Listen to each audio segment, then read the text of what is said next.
নমস্কার বন্ধুরা, কৃষ্ণ জন্মাষ্টমী 2024-এর সাথে জন্মাষ্টমীর প্রকৃত তারিখ সম্পর্কে যে কোনো ভুলবোঝাই দূর করুন। 26 অথবা 27 আগস্ট তারিখ কিনা তা খুঁজে বের করতে ভিডিওটি শেষ পর্যন্ত দেখুন। কৃষ্ণ জন্মাষ্টমী 2024 প্রতি বছর ভগবান কৃষ্ণের অনুসারীরা কৃষ্ণ জন্মাষ্টমীর পবিত্র দিনটি উদযাপন করে। উৎসবের পর হয় দাহি হান্ডি উৎসব, গোকুলাষ্টমী, কৃষ্ণাষ্টমী এবং শ্রী জয়ন্তী সহ জন্মাষ্টমীর আরও বেশ কিছু নাম রয়েছে। এই বছর 26 অথবা 27 আগস্ট উৎসব হবে কিনা ভক্ত অনিশ্চিত। জন্মাষ্টমীর প্রকৃত তারিখ জানতে ভিডিওটি শেষ পর্যন্ত দেখবেন।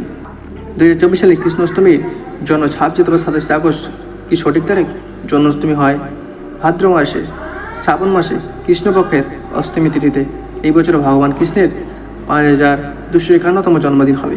উৎসবের সুনির্দিষ্ট তারিখ সম্পর্কে কিছু ভুল বোঝাবুঝি আছে। দিক পঞ্চকে বলা হয়েছে 26 আগস্ট সোমবার জন্মাষ্টমী, 27 আগস্ট মঙ্গলবার জন্মাষ্টমীর পরের দিন পালিত হবে দাহি হান্ডি। বিষ্ণুর অষ্টম প্রকাশ ভগবান কৃষ্ণ ছিলেন দেবকী ও বাসুদেবের পুত্র।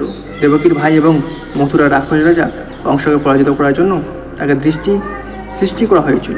একটি ভবিষ্যৎবাণী অনুসারে দেবকী এবং বাসুদেবের অষ্টম পুত্র কংসের মৃত্যুর কারণ হবে। একথা জানতে পরের কংস দেবকী বাসুদেবকে অপহরণ করে বন্দী করেন। সে তাদের 6 সন্তানকে হত্যা করেছে, কিন্তু যখন তাদের সপ্তম সন্তানের জন্ম হয় তখন ধানটি দেবকীর গর্ভ থেকে রাজকুমারী রোহিণীর গর্ভে চলে যায়। তাদের অষ্টম পুত্র কৃষ্ণের জন্মের পর পুরপ্রসাদ গভীর ঘুমে নিমজ্জিত হয়। অতি প্রকৃতভাবে কারাগারের দরজা খুলে দিয়ে বাসুদেব এবং যুবক পালিয়ে যেতে সক্ষম হন। তিনি কৃষ্ণকে নন্দ বাবা ও যশোদার বৃন্দাবন বাড়িয়ে নিয়ে আসেন। একটি শিশুকন্যাকে নিয়ে ফিরে আসে। বাসুদেব তাদের সন্তানকে কৃষ্ণের সাথে বিনিময় করেন। নিষ্ঠার রাজা তরুণীকে হত্যার চেষ্টা করেছিল, কিন্তু পরিবর্তে তিনি দুর্গা হয়ে ওঠেন এবং তাকে তার আসন্ন ধ্বংস সম্পর্কে সতর্ক করেছেন। এইভাবে কৃষ্ণ তার শৈশব বৃন্দাবনে অতিবাহিত করেন এবং তার কাকা কংসকে হত্যা করতে চান। অষ্টমীতে লোকেরা তা ভগবান শ্রীকৃষ্ণের জন্মকে স্মরণ করে। হিন্দুদের জন্য জন্মাষ্টমী একটি অত্যন্ত গুরুত্বপূর্ণ ছুটি।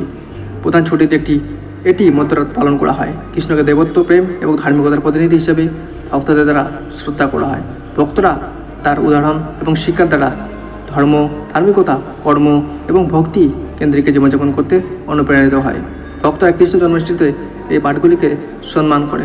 লাড্ডু গোপাল বা বালকৃষ্ণের ভগবান কৃষ্ণের শিশুরূপ প্রার্থনা করে ভগবান কৃষ্ণের কাছে প্রার্থনা করতে মন্দিরে যান এবং তাদের আশীর্বাদ চান, উপবাস করেন এবং মন্ত্র পাঠ করেন। সো বন্ধুরা, এরকম আসলে ভিডিওতে চ্যানেল সাবস্ক্রাইব করে পাশে থাকুন। জয় বন্দে মাতরম। জয়।